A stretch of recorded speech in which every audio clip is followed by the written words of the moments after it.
We are in Kaneohe, in the northern part of the island of Oahu, going down the beautiful Kamehameha Highway, of course named after King Kamehameha, the unifier of the Hawaiian Islands. We are headed to the Waiahole Poi Factory. But what is poi, you ask? Poi is simply pounded taro root. It's not quite a potato, it's not quite like jicama, it's maybe something in between. Poi is an ancient tradition. It is from ancient Polynesia. It is Hawaiian food in the purest sense of the word. It's the starch in a meal. It replaces rice or bread or whatever other starch would go with a meal. And it can be eaten solo, or it can be eaten with something salty, something like kalua pig or beef lau lau. I think maybe if I'm lucky, I'll get a little lesson in poi making. And we're headed there now, and I can't wait to try it.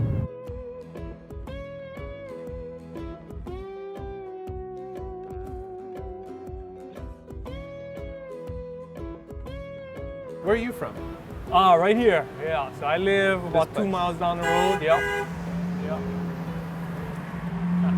Is it a real difference staying on the northern side of the island than on the town side? Oh, definitely. The main difference on this side is basically the amount of people. So, you know, on our side, it's more mellow.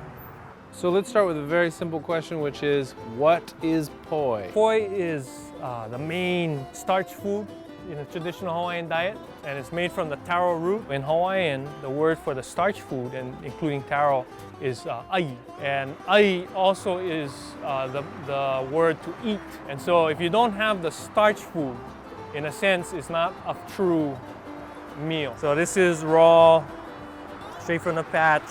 What would this taste like if I just broke this out and like sliced it? Real bad idea. Yeah.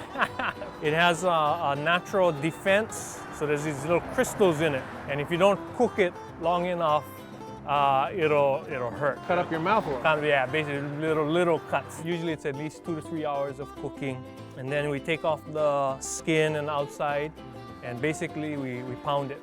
That's what poi is. To me, one of the main reasons for pounding the taro is preservation. So when you pound it like this, it'll sour.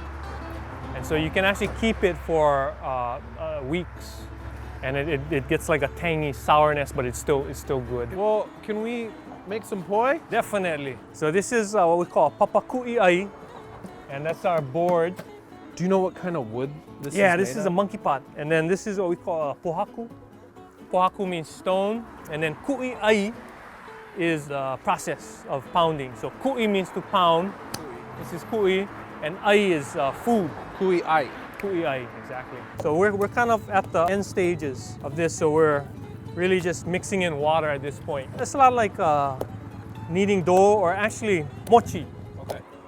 Pretty simple, but effective. How long do you spend pounding? Usually I'll pound maybe about a 10-pound batch, and that takes me around 25 minutes or so. All right, so I'll give you I'm ready. a chunk of this one, yeah, and you can do just kind of that same Break me off a thing. piece of that. Yeah. There we go. Yeah.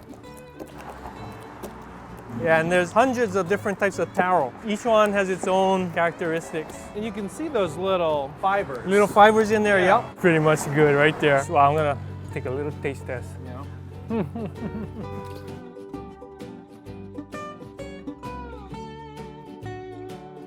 Hi. Hello. Could I have a lau lau plate? Yep.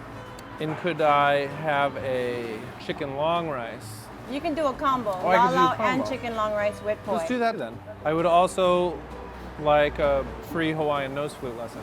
You gotta set that up with Liko. Hey, Liko, you give me a nose flute lesson if I buy the nose flute? All right, I'm gonna buy a nose flute. All right. We are here with a young man. Hello, Alex. Hello. How are you? Nice to meet you. It's nice to meet you too. What grade are you in? Sixth. Sixth grade. Important grade. Yep. I heard you're a soccer player. Yep. What's your favorite soccer team in the world? Manchester United. Man, you. But they're like the Yankees. Don't you want to root for like a scrappy young team with no money? Nah. No, he's like, I go for the winner. Liku, could you tell us what we have right here? Yeah, so this is called a ohe hano ihu in Hawaiian, and it's a Hawaiian nose flute. How do we do this? Usually I take my right hand, cover all of the holes, and then with your left hand, you're gonna cover one nostril. And then I'm gonna put the flute pretty close to my nose, and I'm gonna try to blow over the hole like this.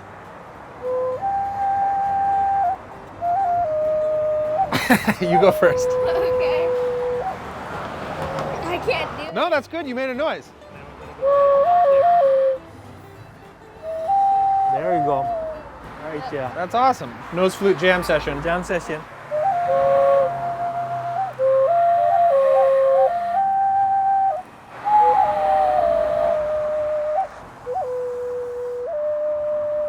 I think Yeah. we need to start a nose flute trio. Poi Factory players. The Poi.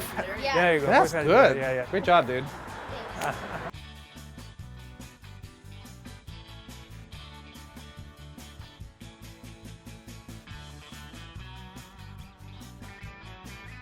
I'm super excited. We have chicken long rice. This is poi.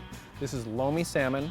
This is beef luau, not to be confused with the pork lau lau. This is squid luau, and this is kalua pig. We have a lot. I feel like kalua pig's always a good place to begin. It is just slowly roasted, smoky pig. It's real good. The smokiness really comes through. Tender, juicy pig. You can see how it's in its own juices there, so it's very juicy. Kalua pig is a classic. Love it. So now this is the poi. We'll try a little bit of the poi with the pig. Yeah, and then I'll try the poi solo. This is really good. It's kind of cold and clean and tastes more like the taro root. Okay. So here we have the beef luau.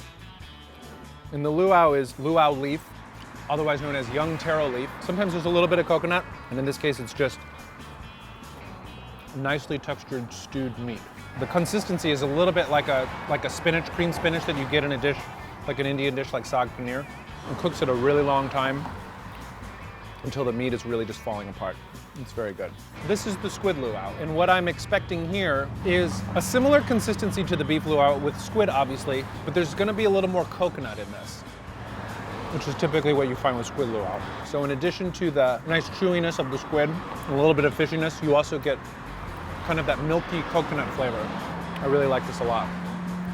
Okay, chicken long rice. Here we have glass noodles, as you can see, and this is the long rice. So it's kind of like a cheeky name for a dish.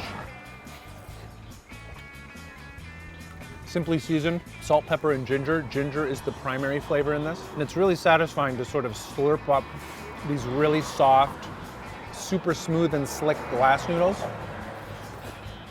All right, let's dig into this lau lau. This is a piece of pork. It's seasoned, wrapped in a taro leaf, steamed.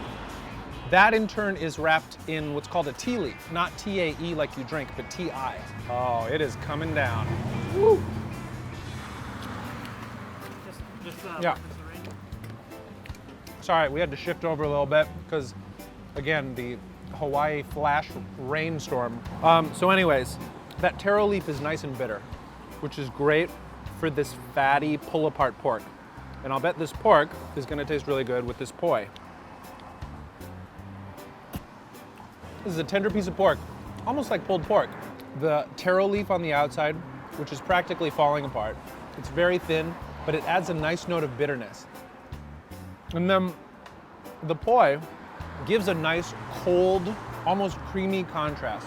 The food here has been really excellent. The reason why we came is the poi. Obviously, this is called the Waiahole Poi Factory, and it is called that for a reason. Poi, I mean, it's fantastic, but it's simple. It's like bread. It's like rice. It is a staple that would be expected to accompany every meal. You know, I'm not trying to like fetishize it or glorify it beyond what it is, but what it is a dish that has been very important to those traditions and those people for hundreds or thousands of years. I really hope you enjoyed this episode of Dining on a Dime from the Waiahole Poi Factory in the northern part of Oahu in the state of Hawaii.